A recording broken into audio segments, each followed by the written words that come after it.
This show is brought to you by Ridley College. Hi, I'm Scott Harrower. And I'm Mike Bird. Welcome to the Now and Not Yet. The show where we keep you plugged into what's happening on planet theology.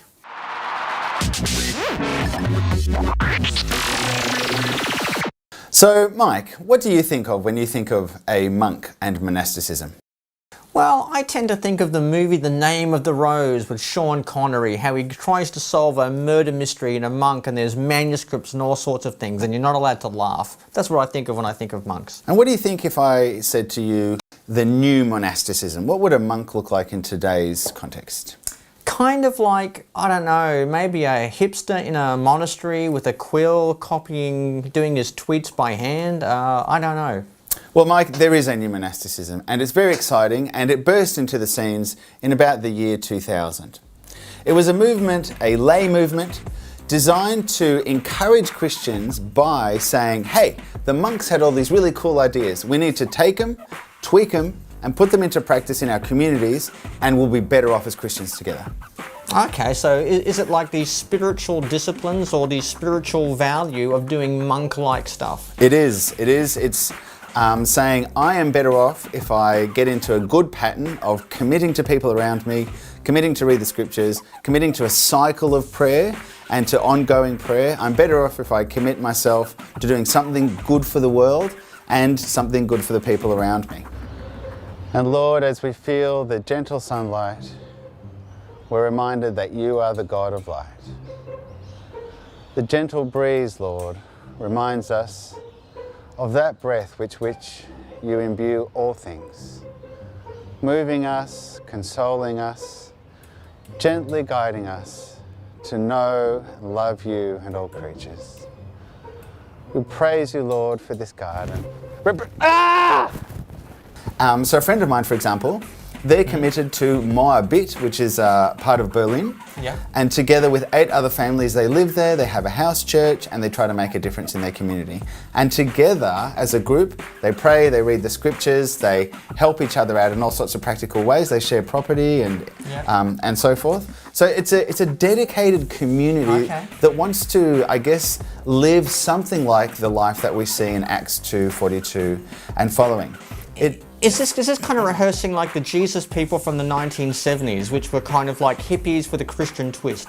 Is this rehearsing that kind of a thing, but in a newer way? Yes, it is very much so, rehearsing that, but it's doing so with an interest to dig into the wisdom of the past. So whereas the Jesus movement is wanting to get close to Jesus and his disciples, this movement is wanting to dig into, the year 200 to 1200 and sort of get the gems from there. Give that back, that's mine, give it back. So you might hear about the new monastic communities and say to yourself, mate, this is just way too hard. Let me assure you, it's not. You can take on some insights from the new monasticism in short bursts. That's what I've been doing for the last decade by participating in monastic community retreats in Germany. These are short bursts for spiritual refreshment. Let me explain. So what happens is every day, a couple of people will pray about their life, their ministry, their finances, their family. We'll hear the story, and then the group gives you some wisdom. And then you walk away from that meeting with some reflections from them that might help you develop in all those areas. Later on in the day, they will pray for you meaningfully. That cycle is repeated over a few days, and then what happens is you'll start to notice in your retreat that strands and themes become more and more common. And then the leader of the retreat will work with those strands and those themes and reflect on them theologically in terms of what God might be doing in our own group with those themes, how God might work with those themes in our own native contexts, and how we might develop the communities around us in our own themes. It's a pretty good setup. So if you're from like a low church tradition, maybe you're a Brethren in the UK, Sydney Anglican or Southern Baptist, is this something you think people could experiment with in a way of rejuvenating their own spiritual journey?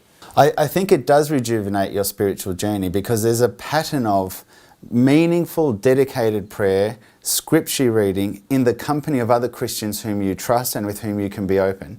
And you can trust that their feedback will be the kind of feedback that's aimed at your discipleship. So it can be very healthy. I've had a very positive experience of it, and I'd recommend it to all, as long as it's done with the idea that this time of refreshment and input isn't for my sake, it's for the sake of others. Okay, well that sounds very interesting. Something worth exploring if you want to find new ways to grow in your faith, your discipleship, and what it means to be part of God's people. It's now the part of our show where we send out some love, and today we want to say Yoda one for me to Queen Elizabeth II, the monarch of England and the head of state of Australia, New Zealand and many places in the British Empire. And we want to send her some special greetings, don't we, Scott? Yes, happy 90th birthday. Yes, 90. Now, I don't know what you're planning to do at 90, but ruling a country is probably not on the top of most people's list. But I think the Queen is great. Her annual Christmas speech every year, it's full of Christian themes and compassion. She is a great leader. And this is why I feel sorry for Americans, because they got rid of the monarchy. And look at the presidents they've had in recent years. I think they picked some pretty poor choices. To my American friends, I say, put the tea back on the boat. You know, she's like in charge of the Anglican Church. Yeah. She's the sovereign.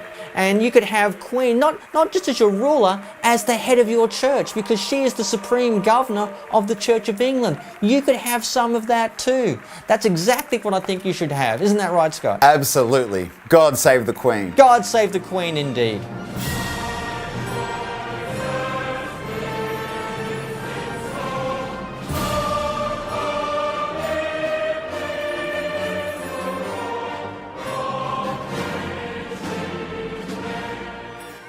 Hot off the press.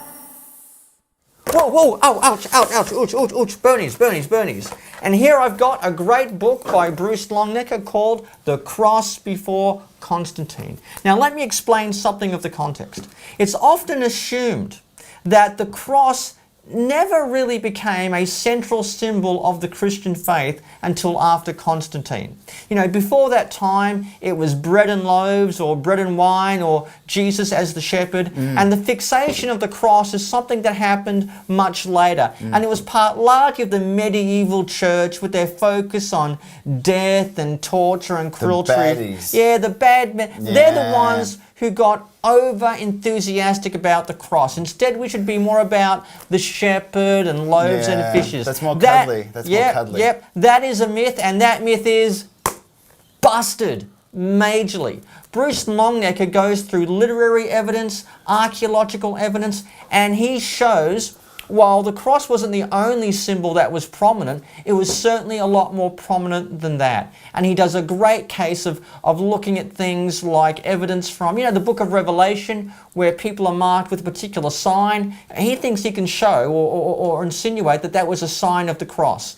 And stuff in Justin Martyr and Tertullian. And then he does some other stuff too. Longnecker claims that he can find evidence for the veneration or the use of the cross as a symbol in places like Pompeii.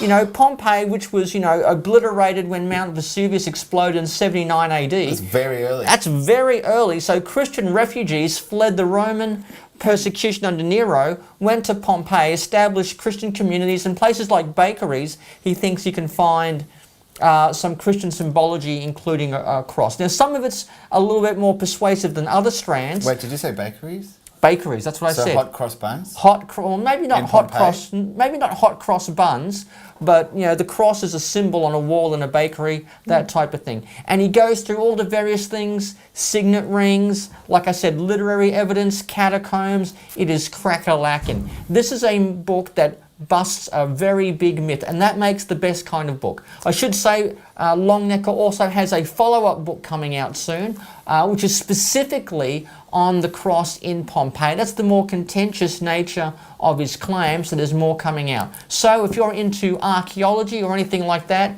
don't forget to get into this book, Bruce Longnecker, The Cross Before Constantine. So it's like Mythbusters, but for New Testament studies. Exactly. The now and not yet. And that's the end of the show for this week. I'm Scott Harrower. I'm Mike Bird. This is the Now and Not Yet. Don't forget to like our page and subscribe, and we'll see you next time.